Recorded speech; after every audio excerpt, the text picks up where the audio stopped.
네, 오늘 방송은 추석 연휴 직전인 만큼 추석 선물 세트 느낌으로 특집 방송을 구성을 해봤는데요. 기업 사정과 인물 로그 그리고 투자 리포트 준비되어 있습니다. 먼저 오늘의 기업 사전 살펴보도록 하겠습니다.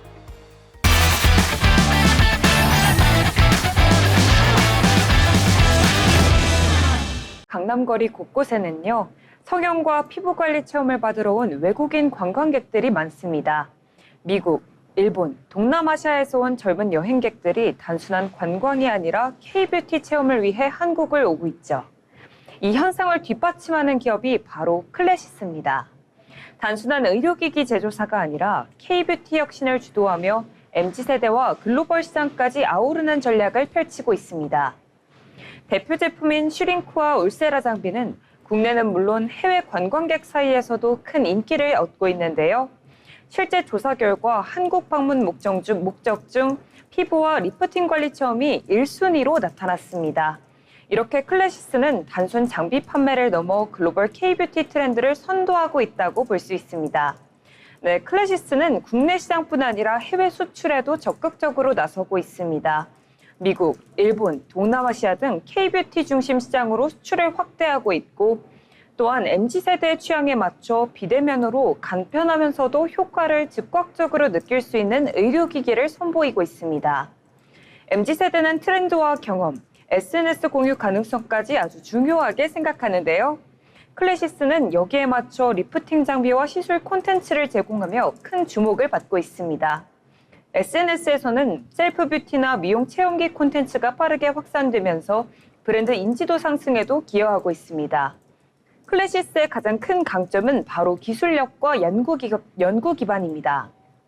슈링크는 초음파를 이용한 비침습적 리프팅 장비이고 울세라는 하이포 기반의 리프팅 장비입니다.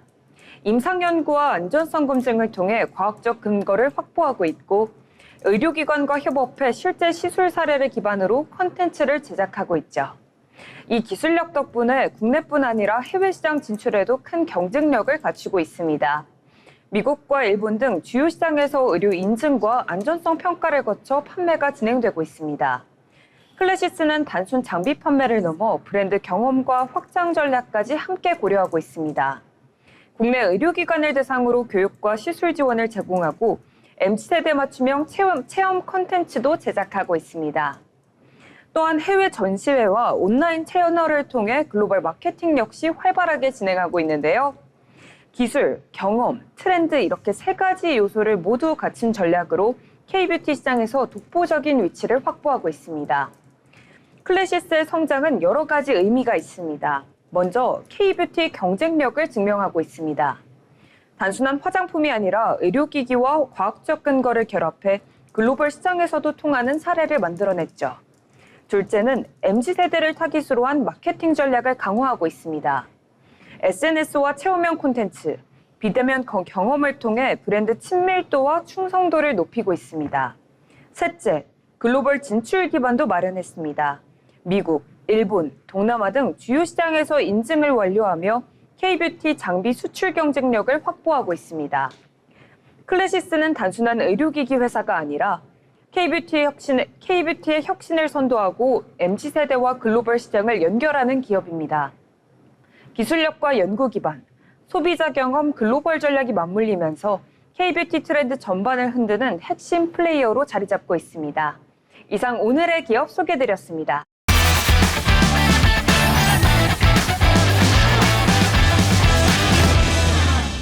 오늘은 전기차 분야에서 새로운 혁신을 일으키고 있는 기업, 포엔을 소개해드리겠습니다. 여러분, 요즘 길거리에 전기차 많이 보이지 않으세요? 전 세계적으로 전기차 수요가 급격히 늘고 있습니다. 그런데 말이죠, 전기차가 많아지는 만큼 새로운 문제가 하나 생기고 있습니다. 바로 사용이 끝난 배터리를 어떻게 처리할 것인가 하는 문제입니다. 전기차 배터리는 크기가 크고 한번 쓰고 버리면 환경에 큰 부담을 줍니다. 게다가 값비싼 배터리를 그대로 폐기한다는 건 경제적으로도 큰 손실이죠. 그런데 여러분, 만약 이런 배터리를 다시 살렸을 수 있다면 어떨까요? 바로 그 해답을 찾은 기업, 오늘의 주인공 포엔입니다. 포엔은 2020년 현대자동차 출신 창업자들에 의해 설립됐습니다. 창업자들은 자동차 업계 현장에서 직접 배터리 문제를 경험했죠. 그 경험 끝에 하나의 결론에 도달했습니다. 새 배터리를 만드는 것보다 이미 사용한 배터리를 안전하게 재가공하는 게 더 시급하다. 그리고 그렇게 다시 활용할 방법을 찾는 것. 바로 그 결론이 창업자들을 움직였습니다. 포엔의 시작은 바로 여기에서 비롯된 겁니다. 그렇다면 포엔은 어떤 기술로 배터리를 되살릴까요? 크게 세 가지 기술이 있습니다. 첫째, 배터리 성능 분석 기술입니다. AI와 데이터를 활용해 배터리의 남은 수명과 상태를 정밀하게 측정합니다. 외형만 보고 판단하는 게 아니라 내부 전기적 특성과 성능까지 꼼꼼히 분석하죠. 이 과정을 거쳐야 어떤 배터리를 다시 쓸 수 있고 어떤 배터리를 해체해야 할지 정확히 알 수 있습니다. 둘째, 재활용 프로세스 최적화 기술입니다. 배터리를 해체하고 소재를 분리한 뒤 안전성을 확보해 다시 조립합니다. 그리고 실제 산업 현장이나 전기차에서 문제없이 작동하는지 철저히 검증하죠. 이 과정을 통해 재활용 배터리에 대한 불안감을 줄이고 경제성과 신뢰성을 동시에 확보할 수 있습니다. 셋째, AI 기반 데이터 관리 기술입니다. 포엔은 배터리를 되살리는 데서 멈추지 않습니다. 수많은 데이터를 모아 어떤 배터리가 얼마나 더 쓸 수 있는지, 언제 교체해야 하는지 예측합니다. 덕분에 고객사는 효율적인 재활용 계획을 세울 수 있고 안전사고 위험도 줄일 수 있죠. 이 세 가지 기술이 만나면 단순한 재활용을 넘어 지속 가능한 친환경 에너지 순환 구조가 완성됩니다. 이게 바로 포엔의 진짜 힘입니다. 성과도 뚜렷합니다. 2023년 기준 포엔은 3,000개 이상의 배터리를 재활용했습니다. 또 국내 전기차 제조사와 협력하며 사업을 넓혀가고 있습니다. 최근에는 독일과 미국 시장 진출도 추진 중입니다.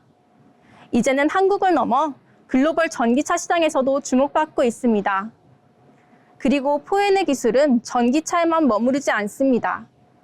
앞으로는 산업용 에너지 저장 장치, 스마트 그리드, 재생에너지 저장 같은 분야로 확장될 수 있습니다. 즉, 전기차를 넘어 우리 생활 전반의 에너지 문제를 해결할 수 있는 기술이라는 겁니다.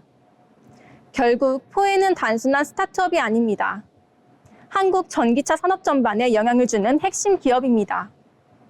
또 세계 친환경 에너지 분야에서도 주목받는 혁신 기업이죠. 여러분, 배터리 재활용은 단순한 경제적 이익을 넘어 지구 환경 보호와 직결되는 문제입니다. 쓰고 버리는 시대에서 다시 살려 쓰고 순환시키는 시대로 나아가는 것. 이게 바로 우리가 가야 할 길이고 포엔이 앞장서는 이유입니다. 앞으로 전기차 보급이 확대되고 각국의 친환경 정책이 강화될수록 포엔의 기술은 더 큰 주목을 받을 것입니다. 포엔, 이들은 단순한 배터리 재활용 기업이 아니라 친환경 에너지 산업의 미래를 바꾸는 기업입니다. 오늘 방송이 여러분께 지속 가능한 미래와 혁신 기술에 대한 이해를 조금 더 넓히는 시간이 되었길 바랍니다.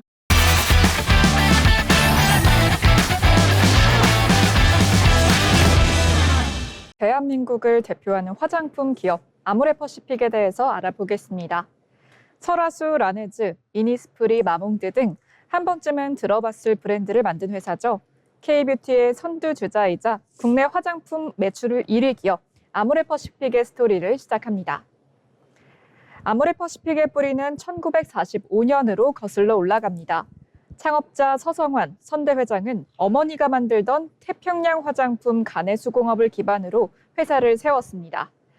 ABC 파우더나 멜로디 크림 등 초기 제품들은 한국 여성들에게 화장이라는 개념을 심어줬습니다. 해방과 전쟁이라는 어려운 환경 속에서도 국산 화장품 브랜드로 자리를 잡게 된 거죠. 1960년대에서 1970년대 아모레퍼시픽은 국내 최초의 기능성 화장품을 개발하게 됩니다. 차별화된 브랜드 전략을 펼쳤는데요. 특히 라네즈나 설화수 같은 브랜드는 정말 모두가 아는 브랜드죠. 단순한 화장품이 아닌 한국적 미의 가치를 담아 글로벌 시장에 내놓기 시작합니다. 1980년대 이후 해외 진출을 본격화하며 K뷰티라는 단어가 생기기도 전에 세계 무대에서 한국 화장품을 알렸습니다. 아모레퍼시픽의 강점은 다양한 브랜드 포트폴리오에 있습니다. 아모레퍼시픽 산하에 있는 브랜드들이 사실 모르는 브랜드가 없을 정도인데요. 설화수는 프리미엄 한방 화장품으로 글로벌 럭셔리 시장을 공략하고 있습니다. 라네즈는 워터 슬리핑 팩, 쿠션 파운데이션으로 세계 시장에서 이미 히트를 치고 있고요. 이니스프리는 제주의 자연주의 콘셉트로 10대에서 20대를 타깃하고 있습니다. 에뛰드는 감각적인 색조 브랜드로 젊은 층을 공략하고 있죠. 특히 쿠션 파운데이션 같은 경우에 아모레퍼시픽이 세계 최초로 상용한 혁신 제품으로 K-뷰티를 전 세계로 알린 상징이 되었습니다. 2000년대 들어 아모레퍼시픽은 중국, 동남아, 미국, 유럽까지 해외 시장을 적극 개척합니다. 중국 시장에서는 라네즈와 설화수가 중국 여성들의 필수 화장품 브랜드로 자리를 잡았고요. 미국에서는 라네즈와 이니스프리가 세포라 입점을 통해서 성장 중입니다. 유럽 시장에서는 럭셔리 브랜드 설화수로 입지를 넓히며 글로벌 톱10 화장품 기업으로 올라서게 됩니다. 특히 쿠션 파운데이션은 한국 화장품의 혁신으로 평가받으며 세계 주요 화장품 회사들이 잇따라서 쿠션을 개발하게 되죠. 이로써 아모레퍼시픽은 혁신과 브랜딩을 동시에 성공시킨 기업으로 평가받습니다. 최근의 도전과 변화에 대해서 이야기해 보겠습니다. 그러나 최근 몇 년간 아모레퍼시픽은 중국 시장 의존도가 낮아진 만큼 조금 부진한 모습을 보여줬는데요. 한알령과 코로나19 팬데믹 여파로 중국 내 매출이 급감했고요. 면세점 매출 의존도도 부담이 되었습니다. 이에 따라 아모레퍼시픽은 동남아나 북미, 일본 등의 글로벌 시장 다변화를 촉구하고 있습니다. 동시에 디지털 전환, D2C, 다이렉트 컨슈머 채널 강화, 글로벌 MZ세대를 겨냥한 브랜드 리뉴얼에 한창 집중하고 있습니다. 아모레퍼시픽은 단순히 화장품 기업을 넘어 지속 가능한 경영인 ESG에도 앞장서고 있습니다. 2030 지속가능 뷰티 전략을 발표하며 탄소 중립이나 친환경 포장재 확대, 동물 실험 반대 등을 실천하고 있는데 특히 이니스프리 같은 경우에는 아주 오래전부터 패키징이 종이로 만들어져 있는 것을 알 수 있습니다. 또한 뷰티를 넘어 헬스케어나 웰니스 영역으로 확장하며 글로벌 라이프스타일 기업을 지향하고 있습니다. 국내 화장품 시장을 넘어 세계 무대에서 한국 뷰티의 위상을 세운 기업 아모레퍼시픽. 위기와 도전을 반복하면서도 끊임없는 혁신과 브랜드 전략으로 글로벌 시장을 향해 나아가고 있습니다. 오늘의 기업 사전 아모레퍼시픽이었습니다.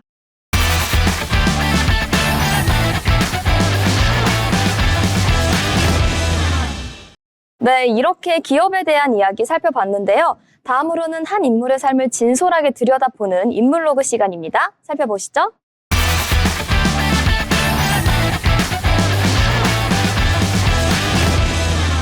오늘의 인물로그입니다. 오늘의 주인공은요. 대학 시절 제출한 한 장의 레포트가 훗날 글로벌 물류혁신의 서막이 된 인물입니다.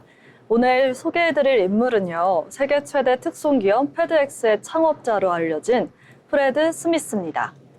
프레드 스미스는 1944년 8월 11일 미국 미시시피주 마크스에서 태어났습니다. 아버지는 식단 체인과 버스 회사를 운영했지만 스미스가 4살 때 세상을 떠나며 어린 시절을 어머니와 친척들의 보살핌 속에서 자랐습니다. 그는 어린 나이에 뼈질환을 앓았지만 회복 후에는 비행에 큰 관심을 보였고 10대 시절 직접 비행기를 조종하는 아마추어 파일럿이 됐습니다. 1962년 예일대학교 경제학과에 진학한 그는 학기 중 레포트에서 소형 화물을 야간 항공망으로 신속 배송한다는 아이디어를 제시했지만 교수님에게는 평범한 성적을 받았습니다. 하지만 이 아이디어는 훗날 패드엑스의 청사진이 됩니다. 대학 졸업 후 스미스는 미 해병대 장교로 베트남전에 2차례 파병됩니다. 그곳에서 그는 군사 물자 보급의 중요성을 몸소 체험했는데요. 신속하고 정확한 공급 없이는 전쟁도 승리할 수 없다는 교훈은 그가 물류혁신을 구상하는 데 결정적인 영향을 줍니다.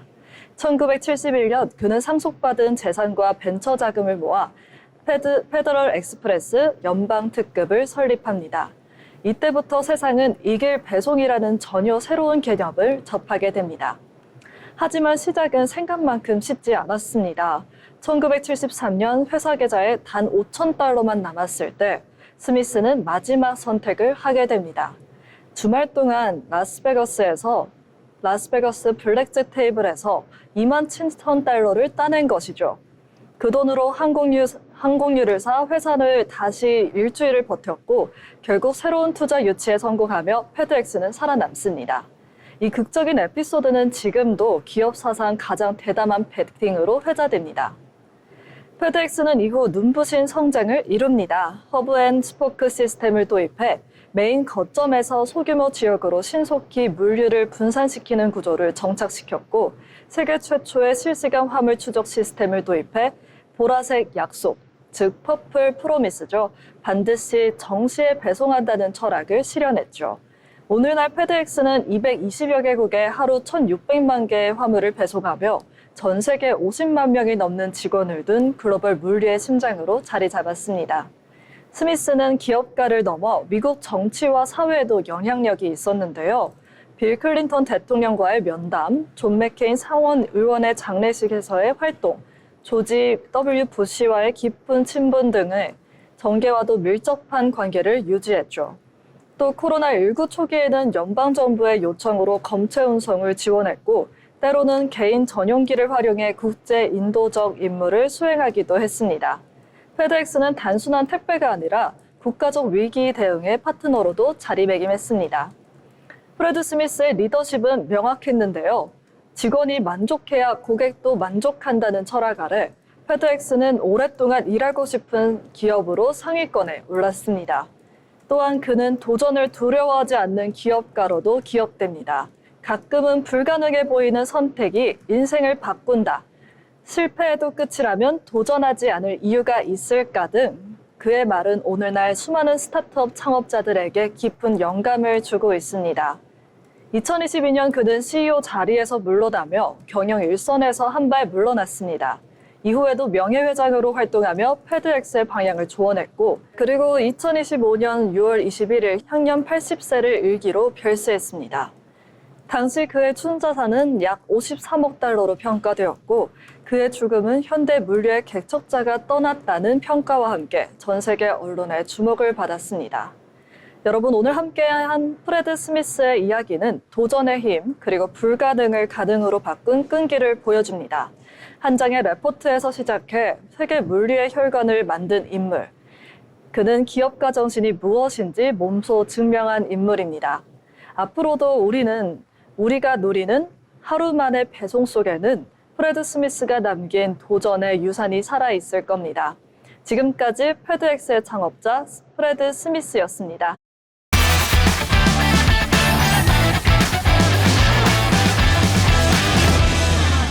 네, 오늘 소개해드릴 인물은요. K뷰티를 전 세계에 알린 CEO 티리티리의 이유빈 대표입니다. 이유빈 대표는 1982년생으로 대학에서 무역을 전공했습니다.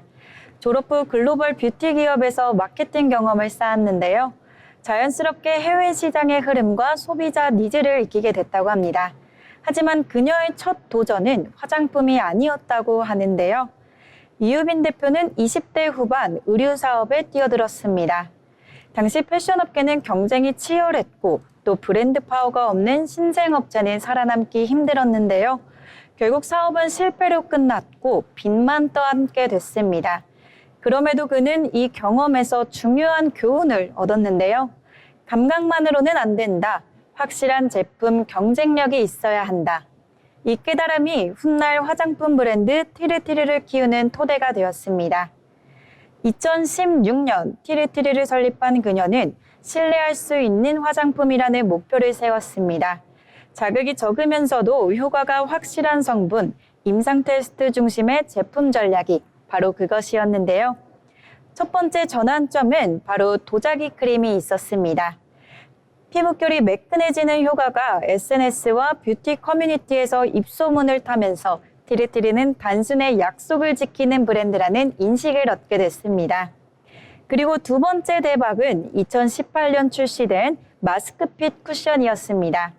마스크를 써도 무너지지 않는 쿠션 파운데이션이었는데요. 코로나19 시기 소비자들이 가장 필요로 했던 솔루션을 정확히 집어낸 거죠. 출시 후 불과 3년 만에 티르티르의 매출은 1,200억 원을 돌파했습니다. 비로소 중소기업을 넘어 글로벌 강소기업으로 도약하게 됐는데요. 특히 글로벌 전략이 눈부셨습니다. 중국 광군제, 일본 라쿠텐, 미국 아마존 등 해외 온라인 채널을 집중 공략했습니다. 또 현지 인플루언서와 협업하면서 현지화 마케팅을 강화했습니다. 그 결과 티르티르의 쿠션은 미국 아마존 뷰티 카테고리 1위에 오르며 K뷰티 브랜드의 새 역사를 쓰게 됩니다. 이유빈 대표는 색조 시장에서도 새로운 접근을 보였습니다. 기존 국내 시장에서는 파운데이션 색상이 3가지에서 5가지에 불과했지만 티르티르는 무려 40가지 색상을 출시했습니다. 인종과 피부톤의 다양성을 존중하는 글로벌 전략이었는데요. 이 선택은 해외 소비자들에게 큰 호응을 얻으며 티르티르가 단순한 한국 브랜드가 아닌 세계적인 뷰티 브랜드로 자리매김하는 데 큰 역할을 했습니다. 물론 중간에 위기도 있었습니다. 중국의 규제 강화, 그리고 글로벌 경기 침체 등으로 판매가 주춤한 시기도 있었는데요. 하지만 그녀는 흔들리지 않고 계속해서 제품 라인을 다각화했습니다. 스킨케어와 클린 뷰티 라인업을 확장했고요. ESG 경영을 도입해 친환경 패키지, 동물 실험 반대, 사회공헌 활동을 브랜드 가치로 연결했습니다. 이유빈 대표의 철학은 명확했습니다. K뷰티의 기준은 유행이 아니라 신뢰다. 이 신념 아래 매출의 상당 부분을 연구개발에 재투자하고 국내외 피부과 전문의 자문단과 함께 안전성을 검증해 왔습니다. 앞으로 티르티르의 비전은 분명합니다. 유럽과 미국 시장에서 K뷰티의 입지를 넓히고 쿠션과 크림을 넘어 라이프스타일 전반으로 확장하는 것. 이유빈 대표는 티르티르의 한국을 대표하는 브랜드로 만들겠다는 큰 포부를 밝혔습니다. 오늘의 인물 K뷰티를 세계에 알린 CEO 티르티르의 이유빈 대표였습니다.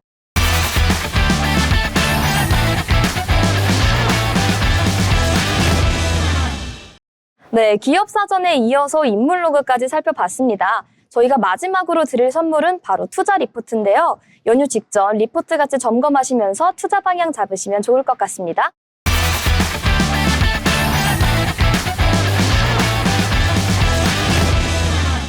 오늘 함께 살펴볼 리포트는 하나증권이 발간한 타임테이커스인데요. AI가 가져올 새로운 시대의 핵심 키워드를 아주 흥미롭게 풀어내고 있어 한번 소개를 해드리려고 합니다. AI가 플랫폼과 게임 산업에 어떤 변화를 가져올지 지금부터 차근차근 짚어보도록 하겠습니다. 먼저 생성형 AI의 수익화 이야기로 한번 시작을 해보겠습니다. 많은 투자자들이 어떤 AI 모델이 승리할까에 집중하지만 정작 돈이 벌리는 곳은 AI가 만든 콘텐츠가 소비되고 있는 플랫폼이라는 점이 흥미로운데요. 올해 오픈 AI의 지브리, 구글의 나노바나나 같은 AI 콘텐츠가 폭발적으로 확산하면서 챗GPT와 제미나이의 이용자가 급증했습니다. 하지만 AI 모델을 만든 기업들은 막대한 비용을 썼을 가능성이 높죠. 반대로 이 AI 콘텐츠가 소비된 인스타그램, 틱톡 같은 플랫폼들은 광고 매출이 급증했는데 이는 AI 콘텐츠가 플랫폼의 체류 시간을 늘려주고 있다는 뜻으로도 해석해 볼 수가 있습니다. 또 한 가지 노동시간 감소라는 역사적 흐름도 눈여겨볼 필요가 있습니다. 지난 150년간 전 세계 노동시장은 절반으로 줄었고 앞으로도 AI 분야의 여가 시간이 계속 늘어날 텐데요. 운전과 가사 노동까지 자동화된다면 남는 시간은 결국 콘텐츠 소비로 이어질 가능성이 큽니다. 그리고 마지막으로 UGC 자체가 폭발적으로 성장할 준비가 되어 있다는 점입니다. 글이나 영상, 이미지를 누구나 쉽게 만들 수 있고 AI는 이 진입의 장벽을 더 낮춰줍니다.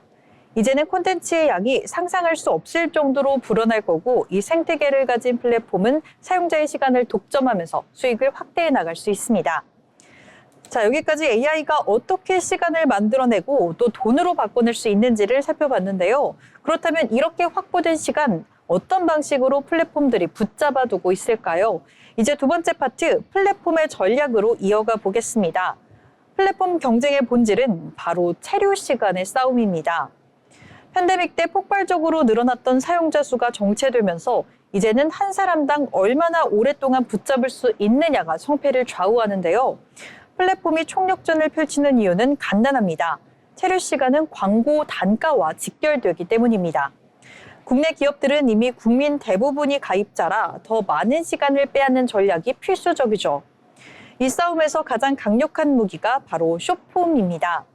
짧으니까 금방 끝나겠지 싶다가 계속해서 다음 영상을 보게 되는 경험 다들 한 번쯤 있으실 텐데요. 틱톡은 이 숏폼 덕분에 미국에서 하루 평균 100분 이상의 체류 시간을 이끌어냈습니다.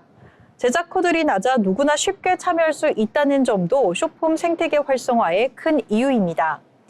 그런데 이 숏폼의 힘은 단순히 짧아서가 아닌 압도적인 콘텐츠의 양에 있습니다. 여기에 AI가 등장하며 자막, 편집, 음향 같은 반복 작업을 이 AI가 대신해 주니까 훨씬 더 많은 창작자가 생겨나게 됩니다. 실제로 지금 우리가 접하고 있는 웹 콘텐츠의 90% 이상이 이미 AI를 활용하고 있을 정도라고 하는데요. 그리고 앞으로는 스마트 글래스 같은 디바이스가 또 한 번의 변화를 만들어낼 것으로 내다보고 있습니다. 메타, 구글, 애플 모두 개발에 나섰고 메타의 마크 저커버그는 앞으로 스마트 글래스를 쓰지 않으면 불리해질 수 있다라고까지 언급했는데 이 사용자가 언제 어디서나 플랫폼에 연결되면 체류 시간을 훨씬 더 늘릴 수가 있을 것으로 분석하고 있습니다. 자, 그렇다면 이 구조가 가장 잘 드러나는 곳이 어디일까요? 바로 게임 산업입니다. 이제 세 번째 파트에서 게임이 어떻게 플랫폼으로 변신하고 있는지 살펴보도록 하겠습니다. 게임 시장은 팬데믹 때의 급성장을 조정하는 단계지만 장기 성장 추세는 여전히 유효합니다. 특히 게임은 단순히 본인 콘텐츠가 아니라 참여형 콘텐츠라서 몰입도와 체류 시간이 훨씬 더 높은데요. 여기에 UGC가 결합되면 그 잠재력은 배가 될 수 있습니다. 우선 스테디셀러 게임의 지배력이 강화되고 있다는 점인데요. 2024년 플레이 타임 기준으로 전체 게임 시간의 절반 이상이 출시된 지 6년 이상이 넘은 게임에서 나왔습니다. 이 포트나이트, 로블록스 같은 대형 타이틀이 대표적인데 이런 메인 게임들이 점점 플랫폼화되고 있습니다. UGC 모드가 도입되면 게임은 끝없이 새로운 콘텐츠로 확장됩니다. 실제로 로블록스는 올해 8월 동시 접속자 4,257만 명을 기록했는데요. 10대 청소년이 단 3일 만에 개발한 그로우 어 가든이 그 성과를 끌어올린 사례입니다. 이러한 중심에는 커뮤니티가 있었습니다. 커뮤니티는 단순한 소통을 넘어서 경제적 가치를 창출하고 있는 장이 된 건데요. 로블록스는 창작자들에게 수익을 배분하고 숏폼 기능인 로블록스 모먼츠를 도입해 생태계를 더욱더 단단하게 만들고 있습니다. 또 하나, 인게임 광고 시장도 중요한 축입니다. UGC 기반 게임은 브랜드와 맞춤형 광고를 자연스럽게 녹일 수 있어 새로운 수익원 확보가 가능합니다. 시장 조사에 따르면 인게임 광고는 2029년까지 연 10% 이상 성장할 전망입니다. 이렇게 보니 게임은 단순 오락을 넘어 AI와 UGC, 광고가 결합된 거대 플랫폼으로 진화 중이다라는 점이 눈에 띄는 것 같은데요. 그렇다면 마지막으로 리포트가 짚어낸 주요 기업별 투자 포인트도 살펴보도록 하겠습니다. 먼저 첫 번째는 네이버를 꼽아볼 수가 있겠습니다. 네이버는 국내 최대 UGC 플랫폼으로 지식인, 블로그, 웹툰 등 20년 넘게 쌓아온 콘텐츠 자산이 있습니다. 최근에는 홈피드 개편과 숏폼 애니메이션 커츠, 글로벌 진출 싱북스 등으로 새로운 생태계를 만들어내고 있습니다. 광고 커머스 매출 확대가 기대되면서 리포트는 투자 의견 매수, 목표 주가 32만 원을 제시했습니다. 다음으로 카카오는 연내 카카오톡을 대대적으로 개편해 첫 번째 탭은 소셜피드, 세 번째 탭은 숏폼 콘텐츠로 바꿀 예정입니다. AI와의 결합, 특히 웹툰, 웹소설 숏폼과 헬릭스 쇼츠로 경쟁력을 강화하고 있는데요. 다만 기존 사용자층 특성과 맞물린 리스크도 있습니다. 리포트는 투자 의견 매수, 목표 주가 7만 원을 유지했습니다. 네, 마지막으로 크래프톤의 펍지는 이미 플랫폼으로 진화했습니다. 모바일은 와우 모드, PC는 2026년 신규 모드 업데이트로 본격적인 UGC 확대가 예상되고 있는 상황인데요. 이 트래픽 반등과 함께 장기 성장성이 부각되고 있어 리포트는 강한 비중 확대를 권고하면서 목표 주가를 53만 원으로 제시했습니다. 네, 이렇게 오늘은 AI가 만들어내는 시간의 가치와 이를 붙잡아 돈으로 바꾸는 플랫폼과 게임 산업의 전략, 그리고 주요 기업들의 투자 포인트까지 한번 자세하게 알아봤는데요. AI는 단순히 일을 효율화하는 도구가 아니라 새로운 시간을 만들어내는 기술로서 평가받고 있습니다. 이 시간을 붙잡는 플랫폼과 게임이 앞으로의 승자가 될 가능성이 큰 만큼 저희와 함께 주목해 보시는 것도 좋을 것 같습니다.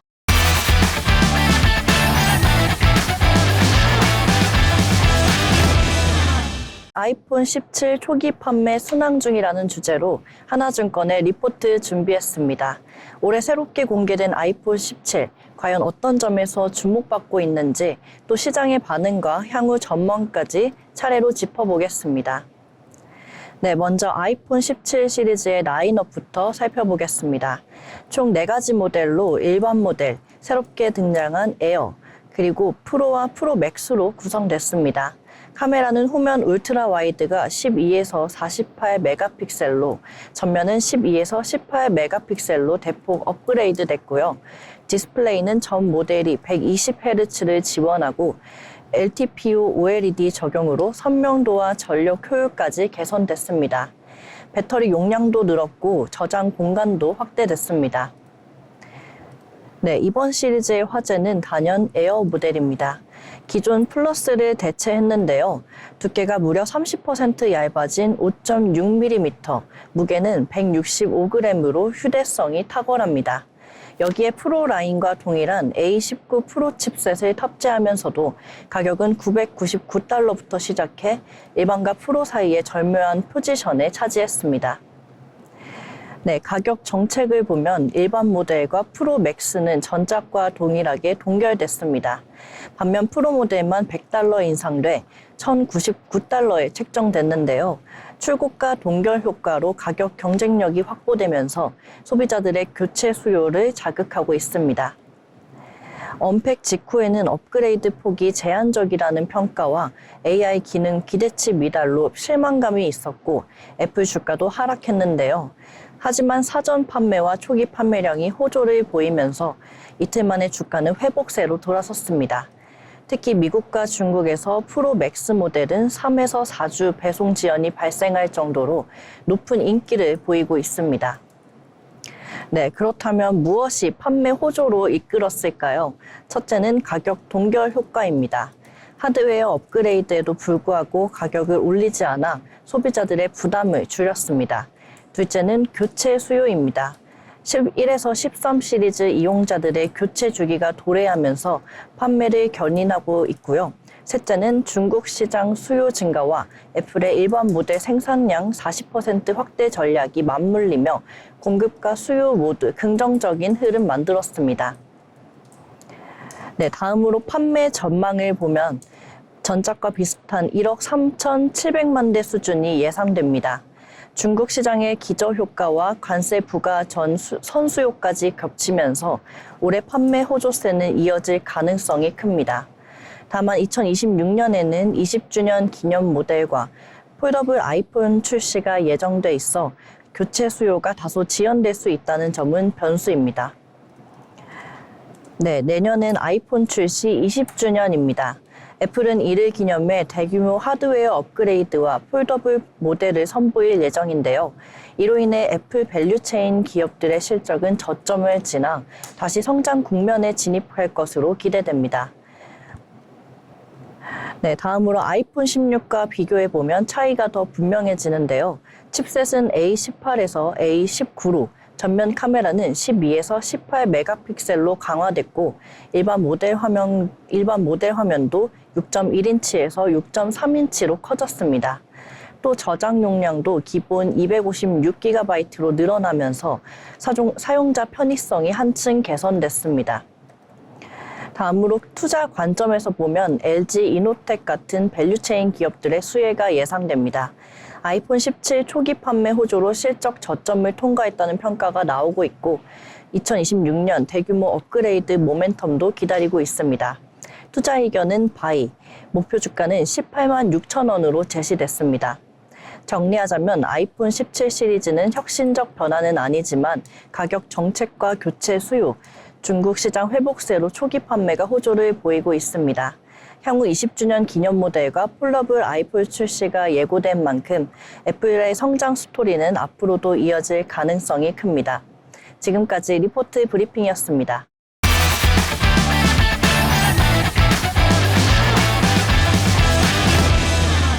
SK증권에서 발간한 K뷰티의 진격은 계속된다라는 리포트입니다. 요즘에 K 콘텐츠의 글로벌 흥행과 함께 K뷰티의 성장세가 계속되고 있는데요. 오늘 리포트에서는 한국 화장품 산업이 단순한 일시적인 유행이 아니라 구조적인 경쟁력을 바탕으로 해외 시장을 확대해 나가고 있다는 점을 이야기하고 있습니다. 지금부터 자세하게 살펴보도록 하겠습니다. 먼저 K뷰티 산업이 해외에서 성장할 수 있었던 4가지 이유에 대해서 알아보도록 하겠습니다. 먼저 메이크업보다 스킨케어에 대한 글로벌의 관심이 늘어나면서 진입장벽이 낮아졌다는 점인데요. 이 스킨케어는 메이크업보다 쉽게 시작을 할 수 있고 또 젊은 세대를 중심으로 자기관리와 피부관리에 대한 수요가 커지면서 이 K뷰티 브랜드의 해외 진출 기회가 확대됐다고 볼 수 있겠습니다. 다음으로는 소비자들이 브랜드보다 성분과 효과성을 더 중시한다는 점입니다. 과거에는 글로벌 브랜드의 인지도와 충성도가 중요한 경쟁력이었는데 지금은 기능성 성분과 실제 효능이 구매를 좌우하는 중요도로 올라오면서 K뷰티 제품이 오히려 유리한 위치에 설 수 있게 됐습니다. 또 세 번째로는 인플레이션 환경에서 가성비 소비 트렌드가 확산되고 있다는 점인데요. 또 소비자들이 고가 제품보다 합리적인 가격의 제품을 찾는 경향이 강해지면서 중저가이면서도 기능성을 갖춘 K뷰티의 인디 브랜드들이 글로벌 시장에서 경쟁력을 확보할 수가 있었습니다. 마지막으로는 한국 문화의 글로벌 인지도 상승을 들 수 있겠습니다. K-팝 데몬헌터스처럼 K-팝과 드라마, 영화 같은 한국 콘텐츠들의 성공이 한국적인 것에 대한 관심으로 이어지면서 자연스럽게 화장품 같은 소비재에 대한 관심으로도 이어지는 효과를 만들어내고 있습니다. 이 K뷰티 산업의 강점은 단순히 브랜드에 있는 것이 아닙니다. 이 ODM, 유통, 브랜드가 분업화되어서 전문성과 속도를 높인 서플라이 체인이 큰 힘이 되고 있는데요. 한국의 ODM 기업들은 R&D와 포뮬라 개발, 생산을 아우르면서 신제품의 리드 타임을 단축시키고 또 이러면서 브랜드는 기획과 마케팅에 집중할 수 있습니다. 또한 전문 유통사의 역할도 커지고 있습니다. 실리콘투 같은 기업이 글로벌 수요에 맞춰서 제품 공급을 안정적으로 담당하면서 한국 화장품이 다양한 지역과 채널로 빠르게 확산되는 기반이 마련되고 있습니다. 그렇다면 이 성장세가 계속해서 지속될 수 있을까요? 오늘 리포트에서는 K뷰티의 성장세가 앞으로도 지속될 것이라고 보고 있습니다. 특히나 K 콘텐츠가 해외 시장에서 흥행하면서 소비재로의 전이가 계속될 것으로 보여지는데요. 실제로 미국과 유럽에서 아마존, 얼타, 세프라 같은 채널로 진출이 확대되고 있는 상황이고요. 아직 오프라인 매장의 침투율은 낮기 때문에 성장 여력이 충분한 상황입니다. 다만 산업의 규모가 커지면서 성장 속도가 예전보다 완만해질 수 있고 이미 여러 카테고리에서 메가 히트 제품이 다수 등장을 했기 때문에 기고 효과가 나타날 수 있다는 점은 주의해야 될 점이겠습니다. 그렇다면 오늘 투자 전략도 함께 살펴봐야겠죠. 이 투자 전략적인 측면에서 업종 탑픽으로 오늘 리포트에서는 APR 제시했습니다. 또한 메디큐브는 이 트렌드 캐칭과 제품 기획, 마케팅까지 맞물리면서 글로벌 제품, 히트 제품을 연이어서 배출을 하고 있고요. 미국 오프라인 진출과 유럽 공략까지 본격화되고 있어 APR 탑픽으로 제시됐고요. ODM 업체인 코스맥스와 한국 콜마, 역시나 이 뷰티 침투에 따른 장기 성장세가 예상되고 있는 상황입니다. 특히나 코스맥스 같은 경우 인디 브랜드 매출 비중이 크고 해외 법인 실적 기여도가 높아 선호되는 종목입니다. 마지막으로 유통사인 실리콘투는 유럽과 중동 같은 새로운 지역이 확장되면서 단기보다는 중장기 성장 모멘텀에 주목해 보시면 좋을 것 같습니다. 네, 오늘 이렇게 SK증권의 K뷰티의 진격은 계속된다라는 리포트 함께 살펴봤는데요. K뷰티는 스킨케어 중심으로 수요가 계속해서 확대되고 있고요. 또 성분 중심의 트렌드, 가성비적인 경쟁력, 거기에 한국 문화의 이 해외 글로벌 글로벌 확대까지 4가지의 기둥을 바탕으로 여전히 좋은 성장력을 보여주고 있습니다. 투자자의 입장에서는 오늘 말씀드렸던 APR, 코스맥스, 한국콜마, 실리콘투 같은 주요 기업의 이 확장 전략과 실적 흐름에 주목해 보시면 좋을 것 같습니다. 지금까지 투자 리포트 전해드렸습니다.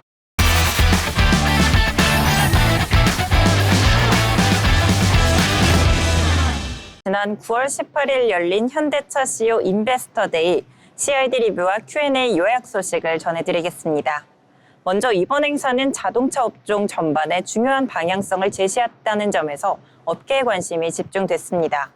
결론부터 말씀드리면 긍정적인 평가가 부정적인 우려보다 더 크다는 점이 핵심입니다. 당초 시장에서는 4가지를 주목했는데요. 바로 미국 관세, HB 전략, 로보틱스, 주주 환원 정책입니다. 먼저 관세부터 살펴보겠습니다. 미국의 25%의 관세가 지속된다는 가정하에 현대차는 내년 영업이익률 가이던스를 기존보다 1%포인트 낮춘 6에서 7%로 제시했습니다. 다만 매출 성장률은 상향 조정했기 때문에 관세 부담을 흡수할 수 있을지 10월 3분기 실적 시즌에서 확인할 수 있을 것으로 보입니다. 다음은 HEV, 즉 하이브리드 전략입니다. 현대차는 2025년부터 2030년까지 하이브리드 및 플러그인 하이브리드 판매량이 연평균 20% 성장할 것으로 밝혔습니다. 작년 CID에서 제시한 장기 전망과 비교해 큰 변화는 없었지만요. 실제 판매량이 안정적으로 늘고 있다는 점을 재확인한 셈입니다. 세 번째는 로보틱스입니다. 보스턴 다이내믹스를 중심으로 차량 검증과 조립 자동화에 로봇을 투입해 기존 공장 대비 생산성을 82% 개선하겠다는 계획을 내놨습니다. 다만 투자 규모나 양산 계획은 구체적으로 제시되지 않아 아쉬움이 남았죠. 그럼에도 불구하고 로봇을 통한 차세대 제조 혁신이라는 큰 그림은 다시 한번 확인됐습니다. 마지막으로 주주 환원 정책입니다. 현대차는 2025년 총 주주 수익률 TSR을 35% 이상 달성하겠다고 강조했습니다. 일각에서는 배당금 감소 가능성을 우려했지만요. 실제로는 자사주 매입 규모가 최소 5,500억 원 이상이 될 것으로 예상됩니다. 따라서 주주 가치 훼손에 대한 걱정은 줄어든 것으로 평가됩니다. 여기서 주목할 부분은 주주 환원 정책의 신뢰도입니다. 자동차 업종은 글로벌 경기 둔화와 환율 번수, 그리고 전기차 전환 비용으로 현금 흐름이 불안정할 수 있는데요. 현대차가 35%의 TSR이라는 수치를 직접 제시했다는 건 단순하게 약속에 그치지 않고 투자자 설득을 위한 확고한 메시지를 준 거죠. 이 때문에 기관 투자자들 사이에서는 현대차가 글로벌 완성차 업계 중에서도 가장 주주 친화적인 기업으로 올라설 가능성이 있다라는 평가도 나왔습니다. 행사 후 이어진 Q&A에서는 지역별 전략, 로보틱스, GM 협력이 핵심이었습니다. 먼저 지역별 전략입니다. 한국 시장은 정체가 예상되지만 미국을 비롯해 전 지역에서 성장을 이어가겠다는 방침입니다. 특히 미국에서는 하이브리드, 대형 SUV, 픽업 트럭, 제네시스를 중심으로 현지 생산을 늘려 대응하겠다는 계획입니다. 중국 시장은 최근 고전했지만요. BAIC와 협력 방역, 현지화 전략을 강화하겠다고 밝혔습니다. 로보틱스 투자 계획에 대해서는 아직 구체적인 숫자는 공개하지 않았습니다. 다만 운영 효율과 품질 개선, 비용 절감을 위해 제조 기술과 로봇 기술을 통합하겠다고 답했습니다. 마지막으로 GM 협력입니다. 양사는 5개 플랫폼 공동 개발을 통해 80만 대 이상의 생산 물량을 대응할 계획인데요.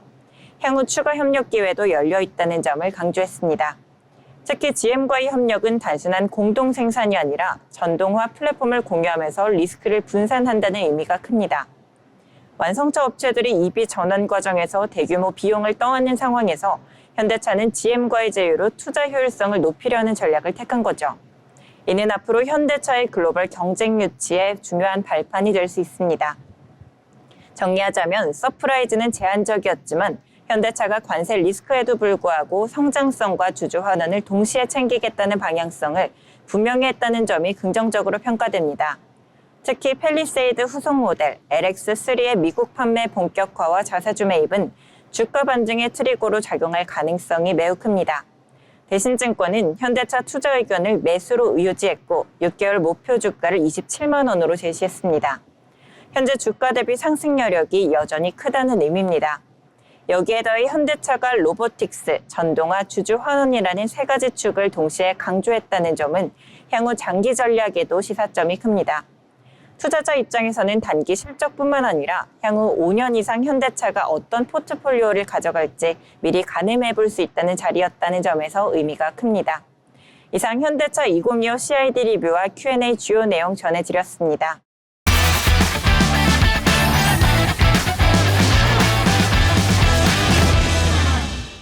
네, 이렇게 저희가 준비한 추석 선물 세트 모두 보여드렸습니다. 기업부터 인물, 그리고 투자 리포트까지 다양한 소식들 전해드렸는데요. 여러분 추석 연휴에 푹 쉬시면서 가족들과 맛있는 것도 먹고 즐거운 추억 쌓는 시간 보내시길 저희가 진심으로 응원하겠습니다. 오늘 저희가 준비한 소식 여기까지였고요. 저희는 추석 연휴 끝나고 다시 뵙겠습니다. 시청해주신 여러분 고맙습니다.